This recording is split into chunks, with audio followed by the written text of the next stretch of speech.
Hello everyone, welcome back again to our channel. Anyway, when we talk about retirement, some people say it's too far away to plan for your retirement.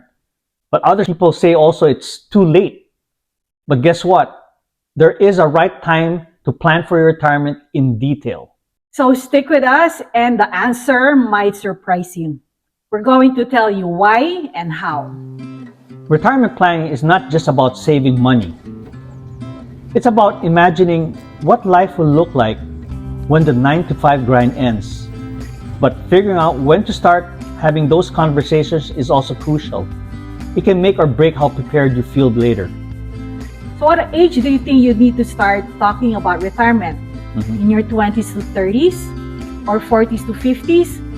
Or late 50s to early 60s? Yep.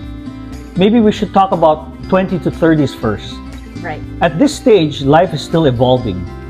You're probably focused on building your career, yung mag-pay off ng loans, o baka mag-umpisa ng pamilya.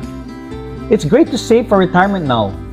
You know, those years of compound interest will build your wealth later. But detailed planning, huwag masyadong mabilis. Baka masyadong maaga. Life has too many twists and turns ahead. Back in our 30s, we didn't even know where we'd settle, let alone what our retirement would look like. So what we did, we just saved and saved what we could and hope for the best. What we did was wealth accumulation. Yep. Our goal was to build a steady and reliable financial foundation. You know, what we did was we contributed to our 401ks, 403bs, and to our individual retirement accounts.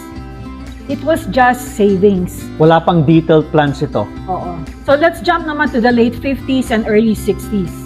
We believe that it's too late na to make adjustments, yung mga final adjustments sa time period na to. Bakit? Because you have limited time to make lifestyle changes or adjustments. For example, saving aggressively or downsizing late might not yield the results you hope for. And sometimes you find out pala yung partner mo has a different vision of retirement. Correct, yeah. Diba? It's also during this time when you discover gaps in your savings, and correcting those can feel overwhelming. That's why we say don't wait until to start those conversations. You have to fill those gaps way before. So the best time, you've got it right. Planning between 40s and early 50s would provide you with a sweet spot ang tinatawag. This is the perfect time to plan.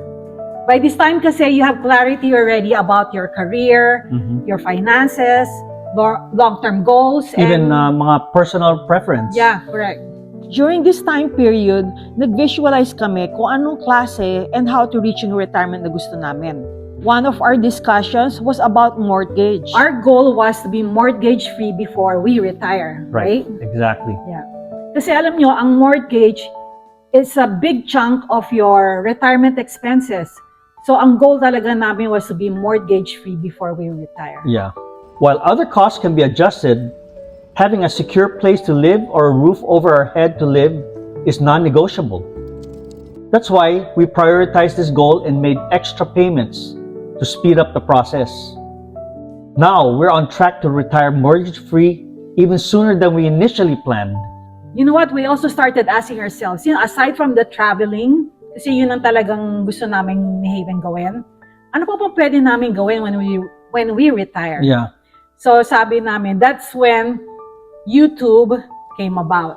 So at least doing YouTube, we're gonna be active, then we're busy, and then we're connected with people.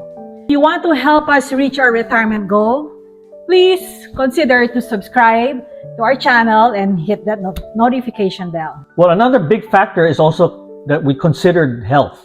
Yung health namin, we're talking about that. By the time you're in your 40s or 50s, mas kaya mo nang i-anticipate kung ano yung mga health needs mo. You know, as you age. Importante ito para may sama mo sa retirement plans mo. Not just the regular checkups or kundi pati na rin yung mga potential long-term care, maintenance meds, or even emergency medical expenses. This really influenced us a lot. Kahit na gustong-gusto namin mag-retire sa Philippines, we have to be realistic, diba? Yeah. But when we thought about the reality of aging, we decided not to retire in the Philippines anymore. Because we wanted easy access to high-quality healthcare Yeah. here in the US. Yep.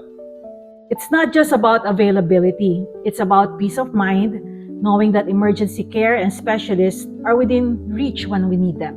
Yeah. Kasi ngayon matanda na kami ni Haven, marami nang nararamdaman, di ba? Lumalabas-labas na yung mga sakit-sakit.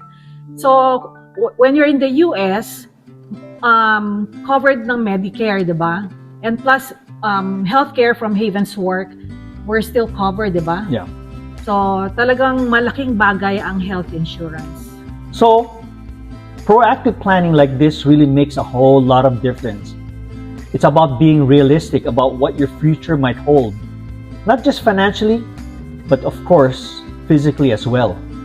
For us, the decision gave us clarity and helped us feel more secure about our retirement. Ang retirement planning, hindi lang about kailan or when. It's about making sure na yung decisions mo today align with the future you want.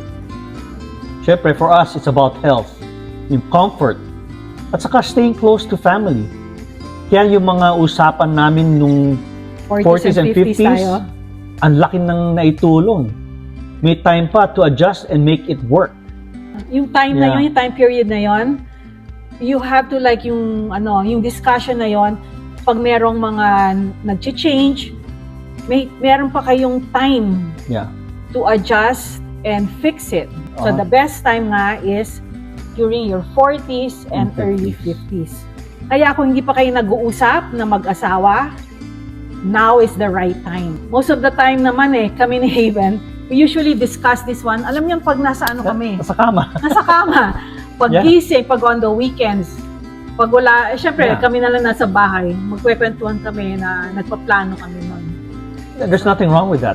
Kasi talagang ahead of time. Oo. You have to plan it talaga. You have to be, kumbaga, proactive. Proactive na eh. Right. So what they say, retirement isn't the end. It's a new chapter in life. Mhm. So, what? Gawin natin exciting. Oo nga, di ba? Yeah. Kaya, mag-ready na kayo. Kasi Yeah. kami, Nagre-ready pa pa rin. Yeah. Still work in progress pa rin. Kasi Yeah. every now and then, we still check. And we check kung are we on the right path pa rin, di ba? Yeah. Kasi may changes yan. May changes yan eh. It's still, Yeah. yung mga adjustment pa rin. So, hopefully, you guys got some takeaway. So, again, thank you for watching and maraming salamat na sinabayan nyo kami ngayon sa pagpaplano ng retirement. So, kung meron kayong masishare na ginawa nyo, na share it on the comment section para That's right. we can learn from it, diba? Yeah. It's not too late nga, diba? Sabi nila. Be transparent. We need comments. Thank you very much again and we'll see you in the next video. Thank you. Bye. Bye.